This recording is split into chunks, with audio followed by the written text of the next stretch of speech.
Hey guys, আজ আমি যাব পেঁয়াজ গাছ লাগাতে। তো তোমাদের লাগানো হয়ে গেছে নাকি সেটাও কমেন্ট করে জানিও। পেঁয়াজ গাছ চারা দুটোই বলি আমরা, তোমরা কি বলো অবশ্যই কমেন্ট করে জানাবে। তো আমার চারিপাশে দেখতেই পাচ্ছ ওলকপি গাছে ভর্তি। তো এটা হচ্ছে আমাদের ছোট্ট একটা সবজি বাগান, আর এগুলো তুলে নিয়ে যাব অন্য জায়গায় লাগাতে। তো আমরা বাড়ির মধ্যে তলা ফেলিয়ে অন্য জায়গায় চারাগুলো লাগাই, মানে প্রত্যেক বছর এরকমই হয়। আর তোমরা কিভাবে কি করো সেটা তোমার কমেন্ট করে জানিও আমাকে। তো চারাগুলো দেখতে পাচ্ছ আমার থেকে হলে একটু মোটা আছে, তাই না? তো চলো এবার লাগাতে যাচ্ছি, দেখাচ্ছি, দেখাচ্ছো? তো চলো যাচ্ছি। বালতি একটা আর ঝাড়ি নাকি বলে, ওটা নিয়ে চলে যাচ্ছি আমি। আর এই দেখো চলেও এসেছি। আমাদের বাড়ি থেকে এখানে আসতে 10 মিনিট সময় লাগে।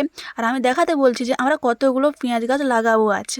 তো আগের দিন যে 3টে বক্স লাগিয়েছি না, ওগুলো দেখা যাবে না, দেখতে পাচ্ছ একটু একটু দেখা যাচ্ছে।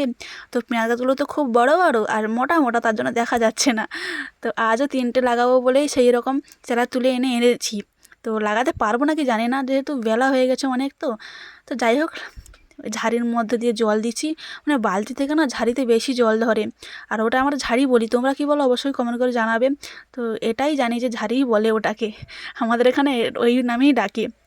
তো তোমরা কি বলো অবশ্যই কমেন্ট করে জানাবে। তো আমি একবারই তুলেছি, আমার দম বেরিয়ে গেছে যাকে বলে। এই দেখো এবার চারা নিয়ে লাগাবো। আর আমরা এখানে 10টা বক্স লাগাচ্ছি, 10টা বক্স লাগাচ্ছি মানে 10টা বক্স, মানে বুঝতে পারছো তো কতগুলো চারা লাগানো হবে। এই দেখো আগের দিন 3টে লাগিয়েছি, আজও 3টে লাগাবো। আর ওই দূরে যে আলু গাছগুলো আছে ওগুলো ভিডিও করা হয়নি। তো একদম সব কিছু কমপ্লিট হয়ে গেলে আমি নেক্সট ভিডিও আবার ছাড়বো। তো দেখো একটা একটা করে লাগাচ্ছি, আর কেমন লাগানো হচ্ছে সেটাও আমাকে কমেন্ট করে জানিও। আদৌ লাগাতে পারছি নাকি সেটাও জানিও। আর তোমাদের হয়ে গেছে নাকি সেটা তো অবশ্যই আমাকে কমেন্ট করে বলবে। আর এখানে অনেকেরই জমিন আছে, সবাই লাগাচ্ছে। বিশেষ করে আলুটা তো সবাই লাগায় এখানে। এখানে মাটিটা সত্যিই খুব ভালো, আর এখানে জায়গাটা আমার খুব ভালো লাগে। তো টাটা সবাই।